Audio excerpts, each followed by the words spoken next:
कचरा कुंडी नशइयों का ठिकाना बहाली मरकज बन गया। जिसे कहते हैं they know but they don't understand, वो मामला होता है। नशा तोड़ के कमरे से तफरीह तक कैसे होता है इलाज? पहले दिन हमारा ये रूम है। अच्छा, ये तोड़ वाला रूम कहलाता है। सिर्फ 3 दिन की मुश्किल, नशा छोड़ना कितना आसान। वो नशा छोड़ना कोई बड़ा मसला नहीं है। मैं 23 साल करने के बाद 3 दिन में छोड़ दिया मैंने। मंशियात के खिलाफ जंग, सिंध पुलिस का काबिले तारीफ कारनामा। तो अभी मेरे आते हुए उसे शुरू में 1 साल में 300 से ज़ायद बंदे ठीक होकर निकल चुके। बिस्मिल्लाहिर्रहमानिर्रहीम, अस्सलाम वालेकुम। मैं हूं मुकर्रम कलीम और आप देख रहे हैं प्रोग्राम इंकशाफ। और आज का इंकशाफ जो है वो बहुत ही मुख्तलिफ़ किस्म का है, क्योंकि हमने एक आज ऐसी जगह डिस्कवर की है जिसकी मिसाल मेरे ख्याल है पूरे पाकिस्तान में नहीं मिलती। इतना एक खूबसूरत इनिशिएटिव है कि आप जब इसके बारे में सुनेंगे और आगे देखेंगे तो आपका दिल खुश हो जाएगा। आपको मालूम है कि पाकिस्तान जो है इस वक्त, उसमें जो हमारी स्पेशली नौजवान नस्ल जो है वो मंशियात की जो एक लानत है उससे नबरदाज़मा है। इस वक्त नौजवानों को नशे का आदी बनाया जा रहा है और नशा जो है ये कैंसर की तरह पूरे मुआशरे में फैलता जा रहा है। कचरा कुंडियों पर बिखरी ये जिंदा लाशें, ये भूतनुमा इंसान कभी हमारी तरह एक नॉर्मल जिंदगी जिया करते थे, लेकिन अफसोस आज इन जिंदा लाशों से पराए तो दूर अपने भी नफरत करते हैं। ये लोग कभी घर वालों का मान हुआ करते थे, कभी उनका भी अपने मोहल्ले अपने इलाके में एक मकाम था, मगर आज उनके लिए सिर्फ नफरत है, सिर्फ धुतकार है, क्योंकि जहां उन्होंने अपनी जात पर जुल्म किया वहीं घर वालों की जिंदगियां भी बर्बाद करके रख दी। लेकिन सवाल ये है कि क्या इन जिंदा लाशों को वापस नॉर्मल जिंदगी की तरफ लाया जा सकता है? कैसे होगा इनका इलाज? और जब कभी आप सोचते हैं कि इसका इलाज करवाना है तो जितने भी प्राइवेट सेक्टर में इसके रिहेबिलिटेशन सेंटर्स हैं वो बहुत एक्सपेंसिव हैं, एक आम आदमी उनको अफोर्ड नहीं कर सकता। तो यहाँ पर मैं जिस जगह आपको लेके जा रहा हूँ, पहले मैं इस जगह को थोड़ा दिखा दूँ कि ये आपको एक दीवार नज़र आ रही है जिस पर लिखा हुआ है कि मरकज़ बहाली है बराए अमराज मंशियात। आज से कुछ अर्से पहले ये जगह कैसी थी वो मैं आपको तस्वीरें दिखाना चाहूँगा। इस वक्त आपको स्क्रीन में तस्वीर नज़र आ रही होंगी कि ये जगह बिल्कुल एक कचरा कुंडी थी। और ये जहाँ मैं मौजूद हूँ रंगी के इलाके में, ये इधर क्राइम रेट बहुत ज़्यादा था, यहाँ पर गैंग वॉर भी थी, यहाँ पर मंशियात फरोशों के अड्डे थे। और स्पेशली ये जगह जो है यहाँ पर इतने ज़्यादा नशे के आदी अफराद यहाँ पर होते थे कि हर वक्त 300 से 400 नशे के आदी अफराद यहाँ पर मौजूद होकर नशा करते थे। यानी ये एक बिल्कुल एक जंक यार्ड था और यहाँ से लोग गुजरना नहीं पसंद करते थे, क्योंकि उन्हें था कि नशई जो हैं, क्योंकि वो डिफरेंट क्रिमिनल एक्टिविटीज़ में भी इन्वॉल्व होते हैं तो वो कभी भी हमला भी कर सकते हैं। यहाँ पर हत्ता कि लोगों को जिंदा जलाया भी गया है इस कचरा कुंडी में, और यहाँ से बोरीबंद लाशें भी मिली हैं जब कराची के हालात ख़राब होते थे। लेकिन फिर एक इनिशिएटिव लिया गया सिंध पुलिस की जानिब से। सिंध पुलिस की जानिब से उठाए गए इस इकदाम ने कैसे इस कचरा कुंडी को ही नहीं बल्कि यहाँ पर दम तोड़ते इंसानों की जिंदगियों को भी बदल कर रख दिया है। आज का ये प्रोग्राम देखने के बाद आपको एक खुशगवार एहसास होगा, एक ऐसा एहसास जो शायद आपको भी कोई ऐसा ही इकदाम उठाने पर तैयार कर दे।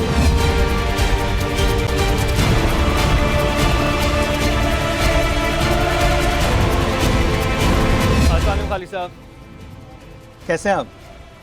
ठीक है। इस वक्त मेरे साथ खालिद साहब मौजूद है, अब्दुल खालिद साहब, और ये इनकी इनिशिएटिव में से है, और एडिशनल आईजी जो थे गुलाम नबी साहब, उनका इनिशिएटिव था। तो पहले मुझे हिस्ट्री बताएं कि नॉर्मली पुलिस के बारे में हमारी जो आवाम है उनको काफ़ी शिकवे शिकायत होती हैं, तो ये जो एक सर्टन आप लोगों का स्टेप है, ये इसने बड़ा एक इमेज मेरे नज़र में भी पुलिस का चेंज किया है कि पुलिस इस तरह की इनिशिएटिव भी ले रही है और सक्सेसफुली ले रही है। तो ये सारा सिलसिला शुरू कैसे हुआ था? ये इस तरह शुरू हुआ कि मेरे पास लांडी में एक रिहैब सेंटर था, वो मैं चला रहा था। अच्छा। वहाँ से एडिशनल आईजी गुलाम नबी मेमन साहब ने मेरी पोस्टिंग यहाँ पर कर दी, SHO मोमनाबाद। जब उन्होंने पोस्टिंग की तो मैं वहाँ पर भी यही काम करता था, तो यहाँ पर भी मैं यही चीज़ें ढूंढता था कि कहीं से हमें कोई ऐसी जगह मिल जाए जहाँ पर हम यहाँ पर भी यहाँ के लोगों के नशे के मरीज़ों का इलाज कर सकें। तो मुझे ये नज़र आई जगह, पता चला कि यहाँ पर कचरा कुंडी पे लोग बैठे हुए हैं, तकरीबन 300-400 ये जो जगह थी, ये सारी ये जो आप कालापन देख रहे हैं, ये दीवारें भी इसकी ऐसी थी। तो हमने इसको प्लस्तर करा के कलर किया। कलर करने के बाद सिर्फ एक ये कमरे को बनाया और इसमें हमने ऑफिस रखा और इसमें हमने इसको रजिस्ट्रेशन करने के लिए ये बना दिया। जब ये बना दिया उसके बाद हमने ये दूसरा कमरा जो है इसमें हमने 2-3 आदमी 4 आदमी एक एग्जाम्पल के तौर पे रखे, उन्हीं में से वहाँ पर नशा करते रहे।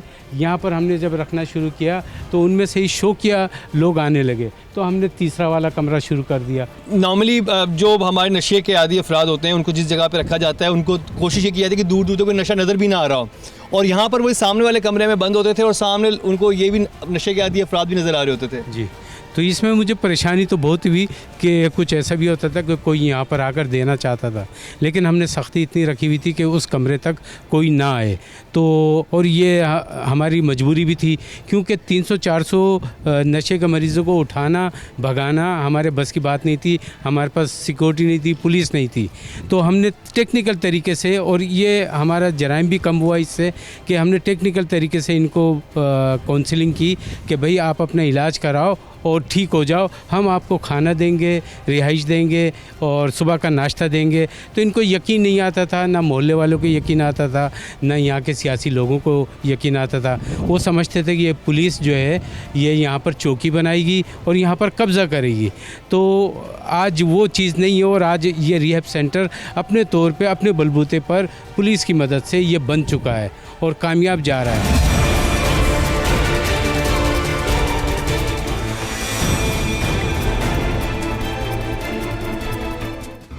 मैं ये भी जिक्र करना चाहूँगा कि यहाँ पर प्रॉपर स्टाफ है, प्रॉपर डॉक्टर्स हैं जो इनके रिहेबिलिटेशन के लिए काम करें। उनकी अपनी कहानी है कि वो अच्छी मुलाजमतें छोड़ के यहाँ पर है और रज़ाकाराना तौर पर जो है इनके रिहैब के लिए वो सारे काम कर रहे हैं। तो मुझे यहाँ से एक ज़रा टूर दीजिएगा खालिक साहब की क्या था, तो इसको यहाँ से दिखाना शुरू करते हैं। तो खालिक साहब ये बताइएगा कि ये आप लोगों ने सबसे पहले ये कमरा बनाया?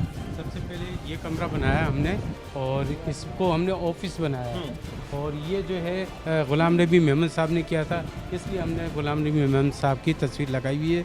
और ये सामने जावेद इकबाल साहब भी हैं। सर आप इधर प्लीज़ आइएगा। और ये जो है ये प्रॉपर यहाँ पे इलाज करते हैं। अस्सलाम वालेकुम जावेद साहब। जैसा आप अपना पहले तारुफ करवा दीजिए कि आप पहले कहाँ काम कर रहे थे और आप किस तरह से इन मरीज़ों की देखभाल कर रहे हैं, और पहले कहाँ पे आप करते रहे हैं? मैं जी सबसे पहले तो सांगड़ वाला सेंटर वो रन किया मैंने कोई 18-20 साल। अच्छा। उसके बाद ये लाडी वाला सेंटर, इसको 5-6 साल रन किया, और अब कोई 2-3 माह से यहाँ आना शुरू किया। 2-3 माह से। तो यहाँ पर कितने, जब आप आए तो कितने आपको नज़र आए लोग? जिस टाइम मैं आया था उस टाइम ये 55-60 के राउंड अबाउट थे। ठीक है। और ये डे बाय डे ज़्यादा प्रेशर बढ़ रहा है और नंबर ऑफ एडिक्ट्स बढ़ता जा रहा है। तो मुझे बताएं कि जिस दिन पहले दिन जावेद साहब पहले एक आता है कि कोई फैमिली है जो इस वक्त शायद ये शो देख रही है, उनका बच्चा है या उनका बेटा या किसी का भाई इस वक्त इस लानत का शिकार है, तो उसको वो यहाँ पर लेके आते हैं। पहले तो आप लोग सबसे पहले क्या करते हैं? सबसे पहले तो ज़रा मुझसे मिलने के बाद जो है ना हमारे कुछ बेसिक टेस्ट हैं, जिस तरह करंटली कोरोना है और टीबी का टेस्ट वो नेसेसरी है, तो वो 2 बेसिक टेस्ट उन्हें लिख देते हैं कि ये करवा लें। का भी बिकॉज़ सब लोग दूसरे की स्ट्रेंजेस इस्तेमाल कर रहे होते हैं, तो वो हम इन्हें कर देते हैं। वो जब वो टेस्ट की रिपोर्टें लेके आ जाते हैं और कुछ और रिक्वायर्ड डॉक्यूमेंट्स हैं जो उनसे लिए जाते हैं, तो उसके बाद उसे हमें वेटिंग लिस्ट में रखना पड़ता है क्योंकि हमारे पास ऑलरेडी लोग लाइन में हैं। तो फिर उसको जब नंबर आता है उसको हम कॉल करके और एडमिट करते हैं। नशे के मरीजों को बहाली मरकज में दाखिल करवाने के बाद कैसे उन्हें मुख्तलिफ कमरों में रखकर किया जाता है इलाज? इब्तदाई 3 से 4 दिनों में नशा छोड़ने वालों पर होते हैं क्या असरात? फील्ड तो ये हो रहा है, बस यहाँ से भी गेट तोड़ के भाग गया। कैसे एक शख्स ने 23 साल का नशा 3 दिन में छोड़ दिया? छोड़ने का बंदा आए तो मैं कहता हूँ कुछ भी छोड़ सकता है बंदा। नशा उतरते ही कैसे चढ़ने लगते हैं जिंदगी के रंग? पत्थर के खुदा, पत्थर के सनम, पत्थर के इंसाफ आए हैं, तुम शहर वफा कहते हो इसे, हम जान बचा कर आए। ये सब दिखाएंगे आपको, लेकिन एक शॉर्ट ब्रेक के बाद।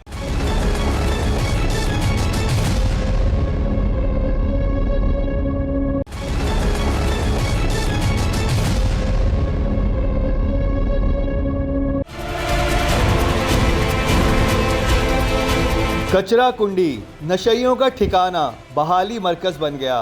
जिसे कहते हैं they know but they don't understand, वो मामला होता है। नशा तोड़ के कमरे से तफरीह तक कैसे होता है इलाज? पहले दिन हमारा ये रूम है। अच्छा। ये तोड़ वाला रूम कहलाता है। सिर्फ 3 दिन की मुश्किल, नशा छोड़ना कितना आसान। वो नशा छोड़ना कोई बड़ा मसला नहीं है। मैं 23 साल करने के बाद 3 दिन में छोड़ दिया मैंने। मंशियात के खिलाफ जंग सिंध पुलिस का काबिल तारीफ कारनामा। तो अभी मेरे आते हुए उसे शुरू में एक साल में 300 से ज़ायद बंदे ठीक होकर निकल चुके हैं। और ये हमारा एक रिहेबिलिटेशन सेंटर है जिसे एक प्राइवेट NGO चलाती है, लेकिन डिस्ट्रिक्ट एडमिनिस्ट्रेशन वेस्ट और डिस्ट्रिक्ट पुलिस वेस्ट हमने इसे ओन किया है और हम हर तरीके से इसको फैसिलिटेट करते हैं, क्योंकि क्राइम का और ड्रग्स का एक ताल्लुक़ है। जहाँ पे ड्रग्स ज़्यादा होंगी वहाँ पे क्राइम भी ज़्यादा होगा। और आपको पता है कि कराची पुलिस का शुरू से ये अज़म रहा है कि हम ड्रग्स जो हैं वो कराची को ड्रग्स से पाक करें। उसमें सबसे बड़ा चैलेंज हमारे पास ये था कि वो लोग जो मंशियात के आदी हो चुके हैं, जब तक उनकी रिहेबिलिटेशन ठीक से नहीं होगी तो वो कहीं ना कहीं से ढूंढ ढांड के डिमांड हमेशा रहेगी, तो सप्लाई भी डेफिनेटली फिर ड्रग्स की आएगी। उनकी रिहेबिलिटेशन एक बड़ा चैलेंज था, जिसके लिए कराची पुलिस ने अपनी काविशों से 2 रिहेबिलिटेशन सेंटर बनवाए हैं विथ पार्टनरशिप विथ सिविलियंस, और उसमें डिस्ट्रिक्ट एडमिनिस्ट्रेशन भी हमारे साथ है। एक लांडी में है और एक मोमिनाबाद में। जो मोमिनाबाद में ड्रग रिहेबिलिटेशन सेंटर है उसे अभी कुछ दिन पहले गवर्नमेंट ने भी ओन किया है। हमारे पास सेक्रेटरी हेल्थ ने इसको विज़िट भी किया था, और अब इंशाल्लाह ताला 1-2 और भी बनेंगे ड्रग रिहेबिलिटेशन सेंटर्स, ताकि जिन लोगों को ये लत लग चुकी है, जो लोग अपनी ज़िंदगी बर्बाद कर चुके हैं, वो वापस दोबारा नॉर्मल तर्ज ज़िंदगी की करें। खालिद साहब, पहले दिन क्या होता है, कहाँ पे रखा जाता है उनको?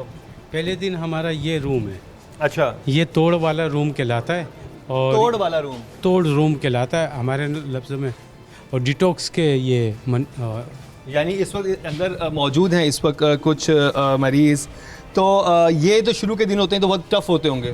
जी, ये बड़ा तंग करते हैं। ये तो बस ये कहते हैं हमें आज़ाद कर दो, लेकिन हम मजबूर होते हैं कि हम इनको आज़ाद नहीं करते। सबको इनकी फैमिली छोड़ी गई हैं? इनको इनकी फैमिली छोड़ के गई, और बल्कि खुद विलिंग है, खुद आए हैं, ज़्यादातर खुद आते हैं, तो उनको लेते हैं। खुद आए हो? अच्छा, चलो इनसे बात करते हैं। क्या नाम है आपका? मोहम्मद इसहाक। इसहाक, कहाँ से हो आप? मैं औरंगी टाउन फरीद कालू में। तो इसहाक, मुझे ये बताओ किस चीज़ का नशा करते थे और कितना अर्सा हुआ? तकरीबन 15 साल हो गए। पाउडर से लेकर हर नशा किया। तो फिर यहाँ कैसे आए? यहाँ क्या? यहाँ इसलिए अब छोड़ने के लिए, बस ज़्यादा हाँ हर नशा कर लिया, बस ख़त्म। अब दिल के सारे अरमान ख़त्म हो गए। तो आज कितने दिन हो गए आपको अंदर? यहाँ तकरीबन आज दूसरा दिन है। तो पाउडर जो करते हो कितने दिन बाद करते थे पाउडर? रोज़ डेली करते थे? सुबह से लेकर। तो अभी तो मुश्किल हो रहा होगा थोड़ा सा? बहुत ज़्यादा। क्या फील हो रहा है? फील तो ये हो रहा है बस यहाँ से अभी ये गेट तोड़ के भाग गया। अब वो तो नहीं भागना ना? नहीं भागना तो नहीं, छोड़ना है, इसलिए छोड़ना है। तो यहाँ पर लेके कौन आया आपको? मैं खुद आया। नशा करने वाला हर शख्स अगर इसी हिम्मत का मुजाहरा करे तो फिर उसके लिए इस जहर से छुटकारा पाना ज़रा भी मुश्किल नहीं होगा। अभी ये जैसे भी खालिद साहब ने बताया कि जगह जो है ये इसे तोड़ना कहते हैं, बिकॉज ये जो लोग रोज़ नशा करते हैं वो यहाँ पर लाए जाते हैं, तो फिर उनको जो पहले 3-4 दिन होते हैं बड़े टफ होते हैं उनके लिए। तो जब ये सब क्या होता है, जब इस कंडीशन में ये सारे लोग यहाँ पर होते हैं शुरू में? जब ये विड्रॉल की स्टेज से जनरली हम तोड़ कहते हैं गुजरते हैं ना, तो मुख्तलिफ़ किस्म के सिम्टम्स इनमें नज़र आएंगे आपको, जिसमें नोज़िया है, डायरिया है, वॉमिटिंग है, ब्लड प्रेशर की फ्लक्चुएशंस हैं, और स्पेशली ये जो स्फीयर पेन्स हैं जॉइंट्स की और बॉडी की, तो उन सिम्टम्स को मैनेज किया जाता है। तो उनको मेडिसिन दी जाती हैं ताकि? हाँ, सिम्टोमेटिकली अगर फीवर है तो फीवर की हम कोई ट्रिंकुलाइज़र यूज़ नहीं करते। ओके। हम किसी सब्स्टिट्यूट पे नहीं जाते, तो अल्लाह करता है ये ज़्यादा वर्केबल है और ये 3-4 दिन में इससे निकल जाते हैं।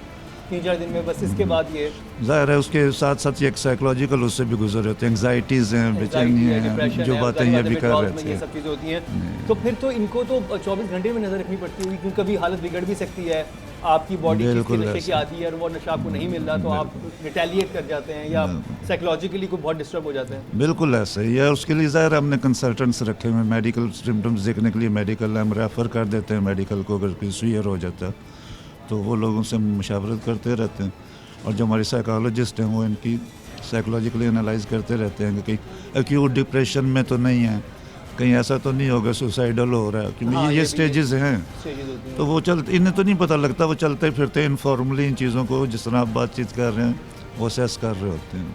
क्योंकि बात ये भी होती है कि जो नॉर्मली जो नशे के आदी अफराद होते हैं वो नशे के आदी भी इसलिए होते हैं कि वो किसी न किसी साइकोलॉजिकल ट्रॉमा से गुजर रहे होते हैं, उनको अपनी ज़िंदगी से फ़रार चाहिए होता है, और फिर उनसे कोई जब वो नशे के आदी हो जाते हैं फिर उन्हें कोई भी उनसे बात सही तरह करने को तैयार नहीं होता। एक्चुअली जो सबको एंड में मोहब्बत चाहिए होती है, प्यार चाहिए होता है, जब वो आपको मिलता है तो आप हर चीज़ छोड़ने को तैयार हो जाते हैं। नशा तो फिर कोई चीज़ ही नहीं है। अच्छा, उस कमरे के बाद जावेद साहब इस कमरे में ले आए? इस कमरे में ले आते हैं जी। यहाँ इनका इनिशियल रिहैब शुरू हो जाता है, जिसमें या कि साइको एजुकेशन के सेशंस हैं, जर्नल मीटिंग्स हैं जो उनकी इकट्ठी की जाती हैं, वो एडिक्शन से रिलेटेड होती हैं। तो फॉर 1 month to 1.5 months यहाँ रखने के बाद इन्हें हम एडवांस रिहैब में ले जाते हैं। अच्छा, खालिद साहब मुझे बताइएगा कि कुछ लोग स्पेशली जब आप विड्रॉल्स आते हैं इन लोगों को, जब एक मंशियात के आदी अफराद छोड़ता है उसको, वो लोग वायलेंट भी हो जाते हैं, वो लोग एग्रेसिव भी हो जाते हैं, तो ऐसी सिचुएशन यहाँ पे क्रिएट होती है, लेकिन जो ये विलिंग है और ख़ुद आते हैं तो ये इन चीज़ों को बर्दाश्त करते हैं और इनकी बर्दाश्त हमें देखने को मिलती है।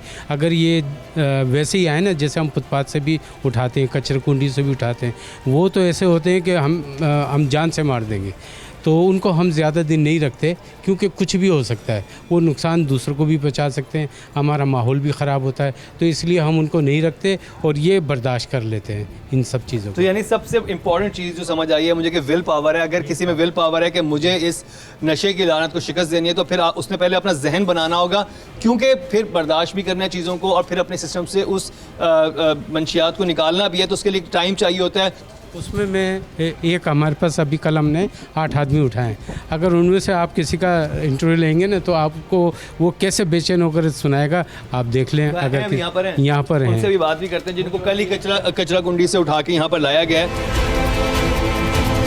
नशा छोड़ने का इरादा ना करने वाले कैसे बनाते हैं बहाने। नशे के इलाज के दौरान मरीजों को गुजारा जाता है किन किन मराहिल से। दुनिया की नफरत का निशाना बनने वाले कैसे करते हैं अपने दुख का इजहार। सिर्फ 3 दिन की मुश्किल कैसे आपकी जिंदगी को बदल सकती है। कैसे एक शख्स ने 23 साल का नशा 3 दिन में छोड़ दिया।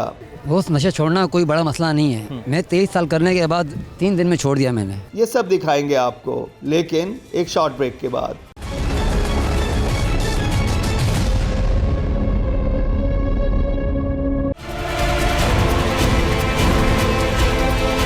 कचरा कुंडी नशइयों का ठिकाना बहाली मरकज बन गया। जिसे कहते हैं they know but they don't understand, वो मामला होता है। नशा तोड़ के कमरे से तफरीह तक कैसे होता है इलाज। पहले दिन हमारा ये रूम है। अच्छा, ये तोड़ वाला रूम कहलाता है। सिर्फ 3 दिन की मुश्किल, नशा छोड़ना कितना आसान। वो नशा छोड़ना कोई बड़ा मसला नहीं है। मैं 23 साल करने के बाद 3 दिन में छोड़ दिया मैंने। मंशियात के खिलाफ जंग, सिंध पुलिस का काबिले तारीफ कारनामा। तो अभी मेरे आते हुए उसे शुरू में 1 साल में 300 से ज़ायद बंदे ठीक होकर निकल चुके हैं। लेकिन कोई भी तवील सफ़र है, उसकी शुरुआत तो शुरू 1-2 कदम से ही होती है और अल्हम्दुलिल्लाह वो 1-2 कदम उठा लिए गए हैं और इस पे काम हो रहा है। इस पे बिल्कुल काम हो रहा है। इसमें health department, district administration, police, ये सारे एक पेज पर हैं और हम सबका यही अज़म है कि मंशियात से हम पाक करें। तो बिल्कुल होने चाहिए, बल्कि हर शहर में होना चाहिए। अगर हम इंटीरियर सिंध की बात करें, वहाँ पे भी होना चाहिए, क्योंकि इसका जो खर्चा होता है वो बहुत ज़्यादा होता है प्राइवेटली। तो अगर गवर्नमेंट के ऐसे इंस्टीट्यूट्स होंगे तो लोग इसमें आराम से रिहेबिलिटेशन उनकी हो सकती है। और अक्सर बाज़ औक़ात ये देखा गया है कि लोग रिलैप्स कर जाते हैं। एक दफ़ा रिहेबिलिटेशन सेंटर से निकलते हैं, कुछ महीने के बाद फिर वो दोबारा रिलैप्स करते हैं। तो अल्हम्दुलिल्लाह इसकी बड़ी एक अच्छी निशानी छोड़ी है हमारे रिहेबिलिटेशन सेंटर ने कि जितने भी लोग यहाँ से निकले हैं उनमें से कोई भी रिलैप्स नहीं हुआ है अभी तक। So it's a positive sign. जिस रिहेबिलिटेशन सेंटर में घूम रहा हूँ, सनशाइन रिहेबिलिटेशन सेंटर, ये भी कचरा कुंडी ही था और ये एक पुरानी बिल्डिंग थी। इसकी आप छत देख रहे हैं, ये छत जो है ये आग की वजह से यहाँ पर इतना नशा होता था, काली हो गई है छत। लेकिन इसी को इन्होंने अभी जब रिहेबिलिटेशन सेंटर बनाया, इसको इसमें प्लास्टर वगैरह किया, कलर किया, इसी जगह को जो कि नशे का अड्डा था, इसी को इन्होंने नशे को अफराद को ठीक करने के लिए इसको अपग्रेड कर दिया है। तो ये वो पहला कमरा था जहाँ पे जहाँ पे विड्रॉल्स वाले लोगों को रखा जाता है, यानी जो नशे के आदी अफराद होते हैं उनको शुरू में वहाँ रखते हैं और जब उनका वो नशा थोड़ा सा बेहतर हो जाता है, वो विड्रॉल्स निकल जाते हैं, तो फिर उनको इस वाली बैरिक में रखा जाता है। और यहाँ पर कितने दिन रुकते हैं ये? यहाँ तकरीबन इनका 1 मंथ लग जाता है और हम इन्हें बेसिकली तैयार करना शुरू कर देते हैं टू री integrate them back to the society ना। तो फिर वो टॉपिक्स चेंज हो जाते हैं इनसे गुफ्तगू के। ठीक, उनके बाद इधर आओ। क्या नाम है आपका? सैयद हारिस करीम। तो हारिस साहब कब से नशा कर रहे थे? तकरीबन 1.5 साल से 1.5 साल से आप हारिस जी। से क्या नशा करते थे आप? आइस पीता था। आइस पीते थे? तो जी। क्यों आइस पे किसने लगाया आपको? गैदरिंग के साथ घूमता फिरता था तो घूमने जाते थे, उधर पीते थे। आइस का जहरीला नशा खतरनाक हदों तक बढ़ गया है, लेकिन भटके हुओं पर सिर्फ अफसोस करना ही काफी नहीं, उन्हें वापस लाना भी जरूरी है। जान लगाते तो इसको तोड़ते हैं इसको, और वो तो आगे तो पूरा ही टूटा हुआ है, तो ये बाज़ औक़ात कोशिश करते कि हम भाग जाएं। अच्छा, तो ये इसको ये नुकसान सारे पहुंचाते एग्रेसिव हैं। वाले हैं ये? नहीं, एग्रेसिव वाले नहीं, ये दूसरे भी हैं। इसमें हमने 10 दिन वाले हैं ना, तो वो चाहते हैं कि हम जैसे वो 10 दिन वाला है उसको हमने इसमें डाल दिया है। और ये जो है ना नया इधर आओ। तुम्हें कहाँ से लिया था? सर मुझे बनारस से। क्या करे थे बनारस पे? सर मैं वहाँ नशा लेने गया था। मैंने लोग घर से दही लेने जाते तो नशा क्या करें सर, हम वहाँ नशा लेने गए तो वहाँ जो है ना हमारे को पुलिस वालों ने पकड़ा पुलिस है ना? और यहाँ ले आए, हमारे को यहाँ बंद कर दिया। हमने ख़रीदा भी नहीं, खरीदा भी नहीं ना पिया है मैंने कल से। रहमत कितने अरसे से नशा कर रहे हो आप? सर मैं कम से कम 2015 से। तो रहमत इतनी क्या मुसीबत आ गई थी कि तुम नशा करने लग गए? बस सर ऐसे ही दोस्तों यारों को देखता था, उनके साथ उठता बैठता था। हमारा भी, मैंने बोला मुझे भी 1-2 दम लगवाओ, उन लोगों ने मना किया है मुझे। किस चीज़ का दम लगाते थे तुम? हाँ, क्या वो उस टाइम पे ये क्रिस्टल पीते थे। फिर मैंने क्रिस्टल छोड़ा, तो ये अभी जो क्रिस्टल मैंने छोड़ा था, बीच में ये पाउडर और आइस पे लग गया। पाउडर आइस पे लग गया। तो अब देखो ना तुम कितनी मैं इस पर क्या बोलूँ कि तुम्हारी सेहत के लिए कितना ख़तरनाक है। क्या है, तुम तो ऐसे कह रहे हो कि पता नहीं पुलिस ने तुम पे कितना जुल्म किया कि तुम्हें रिहैब में लाए। ये तो नहीं, वैसे पुलिस वालों ने अच्छा किया है, हमारे को यहाँ लाया है। और जो है ना मेरे को नौकरी की पड़ी हुई है, और दिल तो मेरा कर रहा है मैं यहाँ से नहीं जाऊँ, तो फिर रहो, मैं जब नहीं तक जाऊँ। जब तक आदत नहीं छूटी। नौकरी भी करनी है ना सर, बच्चे हैं 5 बेटे हैं मेरे माशाल्लाह। माशाल्लाह 5 बेटे हैं। और तुम ये सोचो, तुम कह रहे हो कि नशा करना भी, कल को तुम्हारा कोई बेटा इस खुदा ना खास्ता चीज़ पे लग जाता है, क्या लगेगा तुम्हें? बहुत बुरा लगेगा सर। जब इस सब आपसे पूछूंगा, समझ इन्हें सारी होती है, समझ ये सब है कि मेरे पेरेंट्स परेशान भी हैं, सबको मसला है, अपने बच्चों का भी ख्याल है वो भी नशे की आदत में ना पड़े, नशा बुरा है ये भी पता है, फिर क्या वजह होती है कि ये सब कुछ समझने बूझने के बावजूद भी कुछ कर नहीं पाते ये लोग? देखिए, हम जनरली स्पीकिंग जैसे कहते हैं they know but they don't understand, वो मामला होता है। इन्हें पता सब होता है, लेकिन ये उसको समझ नहीं रहे होते कि इसके इफेक्ट्स क्या आएंगे, इम्पैक्ट्स क्या आएंगे। और उन चीज़ों में मोस्टली ये क्यूरियोसिटी में, जो ये कह रहे थे तजस्सुस के क्या है देखूं तो सही, उसमें फंसते हैं, या फॉर फन। बाकी और यहाँ पर कमरे बने हुए हैं। अब जो बाकी सारे हमारे जो नौजवान हैं वो यहाँ पर मौजूद हैं और इनसे बातें करते हैं। अच्छा, इसके ये देखिए सबको हमने गंजा किया हुआ है ना, तो ये इनकी निशानी है कि ये हमारे पास ये नशे के मरीज़ है, इसलिए हमने ये गंजा करते हैं। एक तो इनके बालों में कभी नहाई, बहुत से नहाई नहीं होते हैं 6-6 महीने से, तो उनकी जुएं में सब ख़त्म हो जाती है। कपड़े इनको देते हैं हाइजीन के लिए बेसिकली इनको हाँ, आप लोग ये हाँ। करते हैं। इस बहाली मरकज के विजिट के दौरान हमें कई ऐसे मनाजिर देखने को मिले जिसके बाद ये यकीन और पुख्ता हो गया कि ये लोग जो बज़ाहिर चलती फिरती लाशें दिखाई देती हैं, इनकी रगों में भी जिंदगी दौड़ रही है। जैसे ही नशा उतरता है तो जिंदगी का रंग चढ़ने लगता है।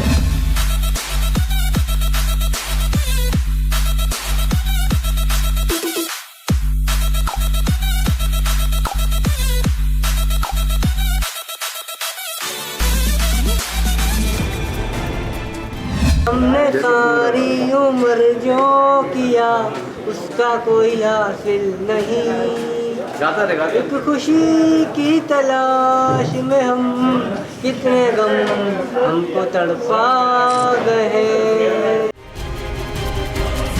पत्थर के खुदा पत्थर के सनम पत्थर के इंसाफ आए हैं, तुम शहर वफा कहते हो इसे हम जान बचा कर आए हैं। क्या नाम है आपका? मेरा नाम यूसुफ। यूसुफ, क्या करते थे पहले आप? एम्ब्रॉयडरी का काम करता। तो यूसुफ कैसे इस साइड पे कैसे आ गए, क्या हुआ?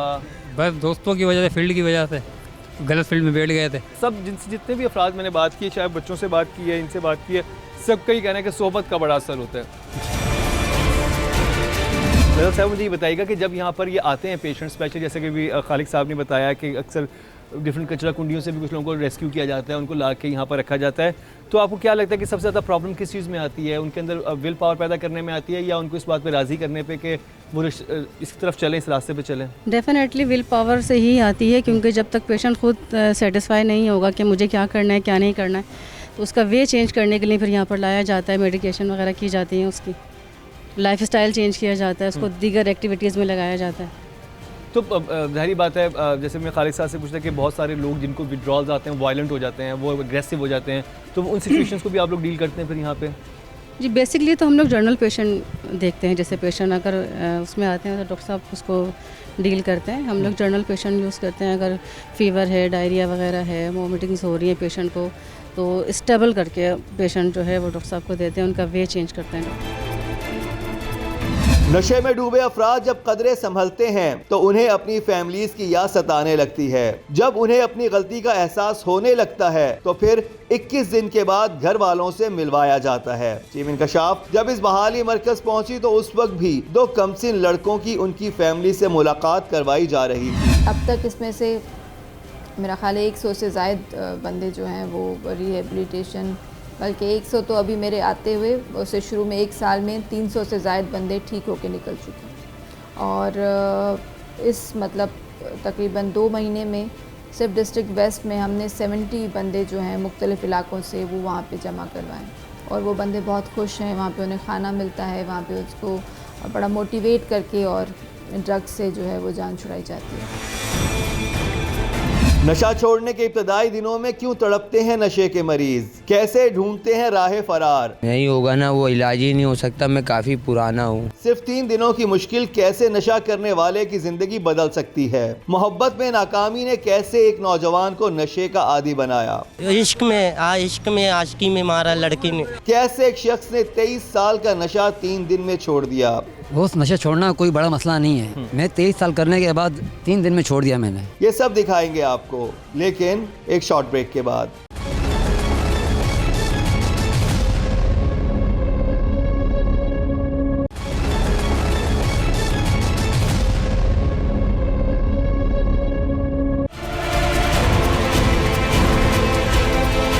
कचरा कुंडी नशइयों का ठिकाना बहाली मरकज बन गया।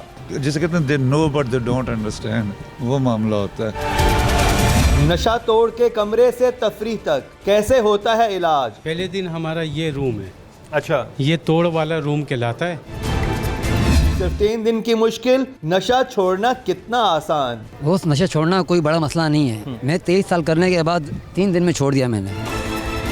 मंशियात के खिलाफ जंग, सिंध पुलिस का काबिले तारीफ कारनामा। तो अभी मेरे आते हुए उससे शुरू में 1 साल में 300 से ज़ायद बंदे ठीक होके निकल चुके हैं। मंशियात बेचने वालों के ऊपर बहुत सख्त एक्शन हुआ है। अभी जब से 2021 शुरू हुआ इस साल, तो बहुत सख्त एक्शन हुआ है मंशियात फरोशों के खिलाफ। अब उन्होंने अपनी जो तरीका है वारदात है वो चेंज कर दिया। पहले बंदे बेचते थे, अड्डे बने होते थे, अभी अल्हम्दुलिल्लाह सारे अड्डे मस्मार कर दिए। अभी ऐसा कुछ नहीं कि अड्डा हो प्रॉपर तरीके, ऐसा कुछ भी नहीं है। अब उन्होंने छोटे बच्चों से और औरतों से और चलते फिरते बेचने का नया कारोबार शुरू किया। तो अल्हम्दुलिल्लाह उसके ऊपर भी बहुत काम हुआ है। और अभी सिर्फ जून के महीने में डिस्ट्रिक्ट वेस्ट ने 130 किलो से ज़ायद मंशियात जो है वो कन्फिस्केट किए और बहुत सारे मंशियात बेचने वाले भी अरेस्ट किए। अब बहुत प्रोफेशनल तरीके से काम हो रहा है ताकि हाल ही मवाली ना पकड़े जाएँ, जो असल डीलर हैं वही पकड़े जाएँ। और इससे काफ़ी फ़र्क आया है। और अगर आप देखेंगे तो मंशियात आप किसी भी चीज़ की माशरे में होने, कोई भी जो इकनॉमिक्स की थ्योरी है कि जब कोई चीज़ ज़्यादा होती है तो उसकी कीमत कम होती है। तो अभी ड्रग्स बहुत महंगी हो गई क्योंकि उनकी अवेलेबिलिटी कम हो गई और पूरे कराची में इसके ऊपर बहुत ज़्यादा काम है। और इस किस्म के अगर रिहेबिलिटेशन सेंटर्स होंगे तो उससे बहुत मदद। साजिद कहाँ से हो आप? हम लिहारी से आया। लिहारी से आया? हाँ। तो साजिद क्या उम्र है तुम्हारी? अभी 20 साल हो गया।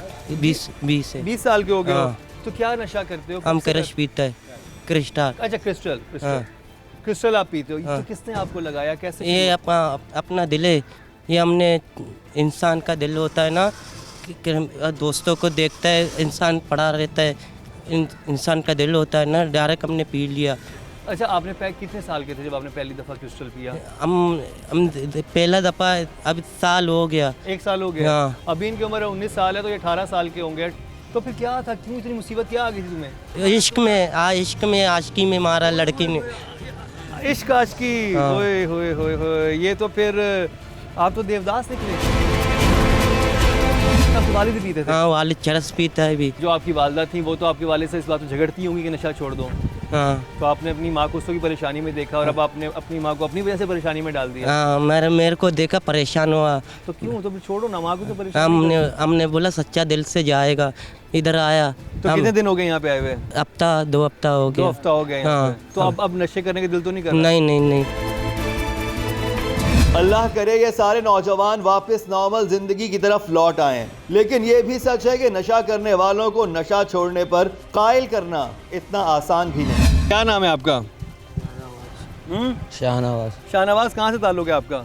मेरा यही है, ये पहाड़ के पास से। पहाड़ के पास से? यही पहाड़ पे रहते थे? हाँ, ये पहाड़ के पीछे। कितने साल के हो आप? मैं तकरीबन, मेरे को नशा करते हुए 18 साल हो गया। शाहनवाज, तुम्हारी उम्र क्या है? मेरा उम्र 22 साल है, 23 साल। 3 साल की उम्र से नशा कर रहे हो? नशा बचपन से कर रहा हूँ। तो बचपन से कौन सा नशा करने लग गए थे आप? मैं चरस पीता था, शराब पीता था। तो घर वाले तो बहुत परेशान हुए होंगे, आप इतने बचपन से नशा कर रहे हो। नहीं, बहुत बड़ा पापी हो गया वो। उसमें मैं ऐसा हो गया कि बहुत सारे दोस्त यार के घर बर्बाद हो गए। उसमें दो लड़कों का तो घर बर्बाद हो गया। कैसे? वो छोटे छोटे 2 बच्चे हैं इस दोनों के, बीवी भाग गई दोनों की, कोई जेल में बर्बाद हो गया, बहुत सारे दोस्त बर्बाद हो गए। हैरत और दुख की बात तो ये थी कि हमारे सामने खड़ा ये नौजवान दूसरों की बर्बादी की दास्तानें सुना रहा था, लेकिन उनसे इबरत हासिल करने को तैयार न था। तो फिर शाहनवाज क्या सोचा, अब सही होना है? अब नहीं छूटता वो, अब हड्डी में भर गया वो। यहाँ पर अब जब रहोगे हाँ। उसी हड्डी से निकालना है ना उसको। नहीं होगा ना, वो इलाज ही नहीं हो सकता। मैं काफ़ी पुराना हूँ भाई, जितने भी पुराने हो आप सोचो तो सही ना। जो वहाँ 4 लोग आते थे, यही अड्डा है फ़कीर कॉलोनी का, 4 लोग आते थे खरीदने। अब जाके करोड़ इंसान आता है खरीदने। अब मैं कैसे छोड़ दूँ? अच्छा, आप ये कह रहे हो कि जब आपने नशा शुरू किया था तो सिर्फ 4-5 लोग लेने आते थे वहाँ पे। अब बहुत सारे लोग लेने आते हैं। अभी मैं झूठ नहीं बोलूँगा, मेरा हालत सही नहीं है। हाँ। मेरे को अभी बेचैनी है, क्यों मेरे को खाना नहीं मिल रहा, हवा नहीं मिल रही बाहर की। इधर तो गंदगी है बहुत। हाँ? गंदगी है, ये गंदगी है तो थोड़ा सा बदबू है उधर। आपको तो लाए कचरा कुंडी से, वहाँ पे ज्यादा गंदगी नहीं थी? नहीं, कचरे में नहीं रह सकता, साफ सुथरा जगह में रहता। कचरा तो नहीं है यहाँ पे, बदबू आ रही है, गंदगी है। बताऊं कि इनको इस वक्त विड्रॉल्स हो रहे हैं। विड्रॉल वो कैफियत होती है जब आप डेली नशा करते हो और जैसे ही आप उसको रोकते हो नशा करने को, तो फिर आप पे कैफियत तारी होती है जिसमें आपको बहुत बेचैनी होती है, नौजिया होता है, और उसको विड्रॉल्स कहते हैं। नशा छोड़ते वक्त इब्तदाई दिनों में ऐसा सबके साथ होता है, लेकिन यकीन मानिए ये कैफियत महज 3 से 4 दिन रहती है। शुरू के दिन मुश्किल थे जब आए थे? शुरू के दिन ज़्यादा मुश्किल नहीं होते, सिर्फ और सिर्फ 3 दिन मुश्किल होते हैं। सुन लो, नींद नहीं आती है 3 से 4 दिन। बताओ ना इसको कितने दिन? 3 से 4 दिन मुश्किल होते हैं। नाव दो, VIP हो, जब आपको तकलीफ़ हो आप नाव और पंखे के नीचे बैठ जाओ, कमीज उतार के। मैंने भी यही किया था, रुको नहाता था और कमीज उतार के बैठ जाता था। भले नींद नहीं होती थी, लेकिन 4 दिन के बाद तो आपको नींद आएगी। हमारा कोई और मसला है ना, हमारा नींद नहीं आएगा ना। हमारे को पूरा दुनिया टेंशन देता है। अल्लाह इस नौजवान को हिम्मत दे, क्योंकि उसके हर बोल, उसकी हर सोच पर इस वक्त नशे का गलबा है। यहाँ मौजूद हर नौजवान की कहानी इंतहाई अफसोसनाक है। अब्दुलरहमान, कितने अरसे से नशा कर रहे हो? 8-9 साल तो हो गए। 8-9 साल हो गए, यानी अभी 24 साल के हो, तकरीबन 14-15 साल की उम्र में शुरू किया था। क्या नशा करते थे? शुरू में चरस पीते थे। अच्छा, सारे शुरू में चरस ही पीते हैं, फिर उसके बाद क्या किया? उसके बाद फिर एक क्रिस्ट पे लग गया था। फिर उसके बाद पैसे कहाँ से बनाते थे? पैसे अपना बर्फ़ का काम है, उसमें काम करते थे। वो कहते थे कि तुमने तो फिर स्नैचिंग वगैरह भी की, कुछ ऐसी चीज़ें भी की? हाँ, नशे में इतने दूध हो जाते थे कि फिर अपने काम को भी नहीं पहचानते थे, फिर घर से ही पैसा उठाते थे। आप सबसे सीनियर हैं जिनसे मेरी बात हो रही है, जी तो जो नौजवान इस वक्त नशे को देख के उनको बड़ी थ्रिल होती है, बड़े एक्साइटेड होते हैं कि यार हम नशा करेंगे, हम कोई फिल्मी हीरो लगेंगे, पता नहीं क्या लगेंगे, उनको आप क्या कहना चाहोगे? वो नशा छोड़ना कोई बड़ा मसला नहीं है। मैं 23 साल करने के बाद 3 दिन में छोड़ दिया मैंने। आज 15 दिन हो गए मेरे को यहाँ पर। और छोड़ने का बंदा आए तो मैं कहता हूँ कुछ भी छोड़ सकता है बंदा, सिर्फ गलत खानी चाहिए। ये एक ऐसी तबाही है जो बड़ी तकलीफ दे है, जो मतलब ना आपके घर वाले भी आपके पास से चले जाते हैं, कुछ अर्से बाद दोस्त अहबाब भी आपसे दूर हो जाते हैं, फिर पूरा माशरा भी आपको ठुकरा देता है। तो इसमें बड़ा अकेलापन है, बहुत लोनलीनेस है और बहुत तकलीफ दे है कि आपको खुदा ना खासा किसी का कोई एक्सीडेंट हो जाता है तो शायद वो इस दुनिया चला जाए, लेकिन ये तो बहुत रोज़ मरना है, इसमें रोज़ सिसकना है, रोज़ एक अपनी एंजाइटीज़ को डील करना है, अपने ट्रॉमास को डील करना है। तो ये एक जिसे कहते हैं ना कि एक ऐसी खाई है जिसमें से कोई वापसी का रास्ता मौजूद है अगर आप उसी खाई में जाते रहेंगे तो फिर बहुत मुश्किल है।